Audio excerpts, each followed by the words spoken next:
speaker for this afternoon session 2, will be Mark Tabbert. He is the co-founder of the first Orange County chapter of CitizensClimateLobby.org, a 501c3 and 501c4 headquartered in San Diego. This chapter was the 62nd when they started in October of 2009. A second Orange County chapter opened in Brea last October, and they were the 101st chapter to open. So Citizens Climate Lobby is growing nicely. Mark is also on 2 other environmental boards, the Banning Range Conservancy and the Orange County Interfaith Coalition for the Environment, OCICE.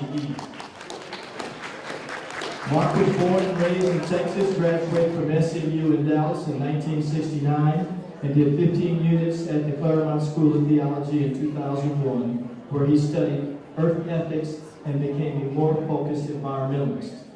He worked in the steel recycling business for 20 years before starting his own business. He retired just over a year ago and works to create the political will for a stable climate on a full-time basis. Ladies and gentlemen, Mark Tabbert. Thank you. You know, one correction. I started my group in 2012, not 2009. So we're just about a year and a half old. First of all, I want to say thank you for being here today. And a special thanks to all the people that set this event up.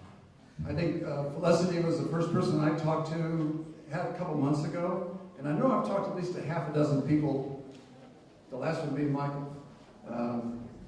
So thanks for putting this event on. I have one complaint though, and I told Barbara I would tell you. You know, I heard it was a TED Talk, so I expected one of those little things that hang over your ear, the microphone, so I didn't have to hold this thing in my hand. But I'm going to make do as best I can.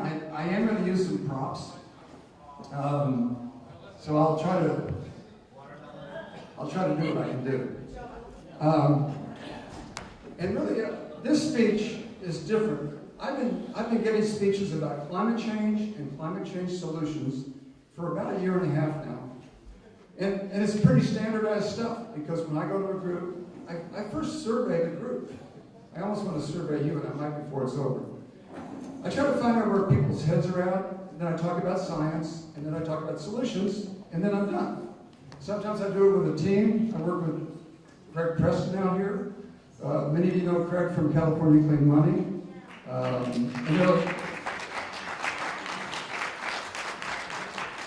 Craig's now an executive in the software industry, doing much better financially, I'm sure, than he did back then. Today's speech is different. Today's speech, I'm really speaking almost as somebody from OCICE, the Orange County Interfaith Coalition for the Environment. Because I'm trying to deal with a broader topic. When I was asked for the title of my speech, and I knew I was going to be talking to these progressives, you guys all are engaged. You guys are all doing something. You're all having, you don't need another issue. So I'm not going to try to recruit you now.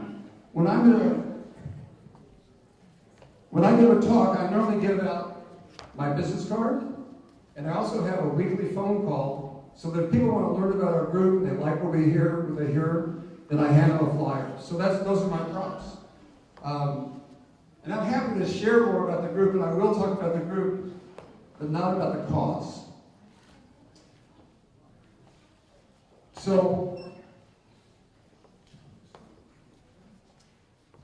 when I think about progressives and environmentalists, I've always believed that there's a disconnect, that we're not talking the same language a lot of time. We're not working together as much as we should. And when I opened this book called Moral Ground, the first article in it is by a guy named Gus Speth. And Gus Speth says exactly that. And Gus Speth says something that's foundational to me.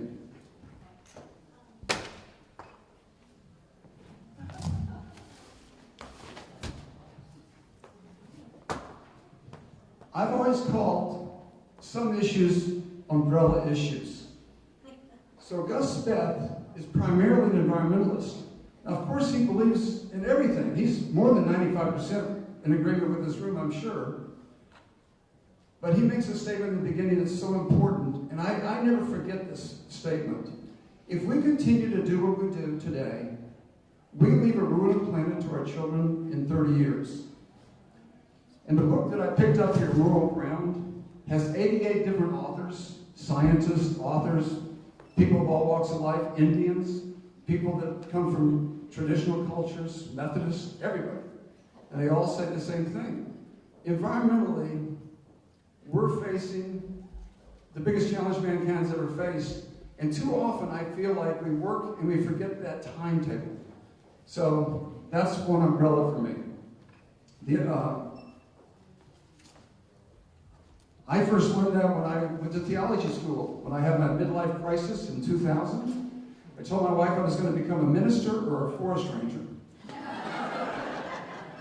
As it turns out, I didn't do either. But I did go to theology school and I took earth ethics. I read this book, Earth Community, Earth Faith. I learned what damage we're doing. I really never had a big picture. But everybody should read a book like this. Because it's going to affect us all. Out of that experience, so back to Gus Speth for a minute. Gus Speth, and by the way, I've talked to Gus Speth. I have permission to reprint his article. So if anyone wants a copy of the article, I'd love you to read it. It's only 4 or 5 pages, and I can send you a link, or I can send you a hard copy, or not a hard copy, but I can send you an attachment. So we'd love you to do that. The other thing that Gus Speth talks about in the book that has real resonance with me is the fact that he talks about corporate power. And it so happens that in 2005 or 2004, when I went to the Unitarian Church with Charlie. When I went to church at the Unitarian Church, I started a group called In Corporate Rule. I was a political science major. I thought I knew all about politics, but I learned in reading the books in those days called, it was Tom Hartman's book, Unequal Protection, and then David Corton's more dense book of the same subject matter, When Corporations Rule the World. A lot of us in this room understand how powerful corporations are, and it's a problem, but the extent of the problem is not as clear. It was not as clear to me until I read this history. So I recommend those kind of books to people. There's another book called Gangs of America by Ted Nace. So those are the 3 books that I read and feel like, and they represent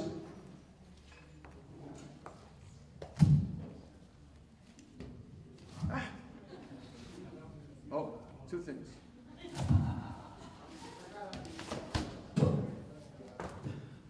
So this is my other umbrella.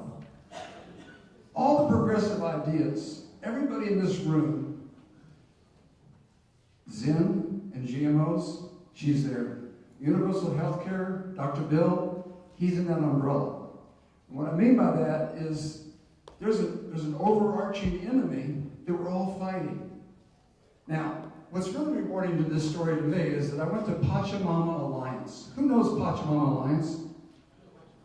So I happened to be there 2 weeks ago in Mission Viejo. And Pachamama Alliance explains how bad things are in the world, and they try to inspire you to do something. And they used to just leave it at that, and then send you out in the world and say, go do good. Today, they talk about Citizens Climate Lobby, and they say they're game changers. That's the group I'm part of. And they also talk about another group that David Cobb's group moved to amend.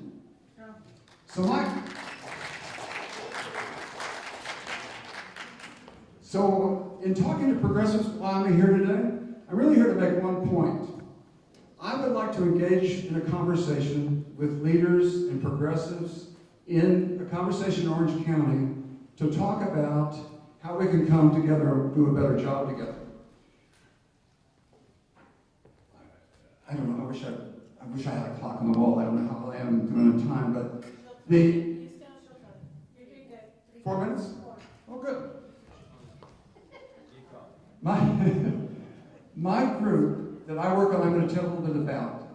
I'm different than a lot of groups here because I don't go to Ed Royce's office to stand in front and wave a sign. I go to Ed Royce's office, and the last time I did, I had lunch with him. And I took an intern that works with us, and today we sat down with 3 of his staff, himself, and we talked about solutions to climate change.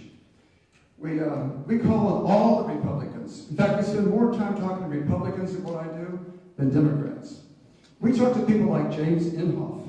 Know that name in Oklahoma? He's a senator.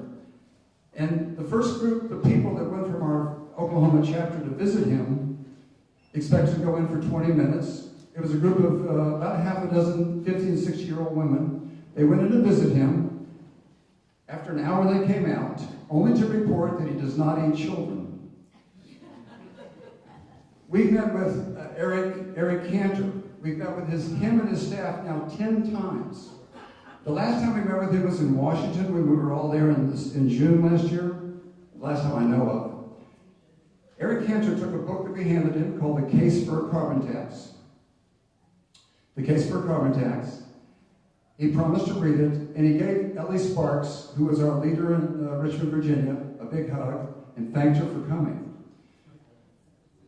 We're dealing with the world we have, so we spend a lot of time figuring out how to talk and appeal to Republicans, because this issue of climate change has been politicized. It shouldn't be. And I'm not going to go into a lot of detail about the issue again, but our group, I'm trying to make a point that our group is operating differently. Now, the person that really impressed me so far, a lot of everybody impressed me, but Zen here stole a couple stories from us. Zen does exactly, we have two goals at Citizens Climate Lobby. We want to create the political will for a stable climate. That's our primary goal. Create the political will for a stable climate. The second goal is to empower individuals like Kim to have breakthroughs in exercising their personal and political power. Now, I've had a breakthrough this morning because I left my notes for this talk on my desk over there, or my chair. And that's the first time I've done it, and from now on, I'm never using notes again, because I'm doing no worse than normal. Now, the big point I want to make is that when I look at Orange County is such an opportunity. The reason Orange County is an opportunity is because we can affect people locally that have real power.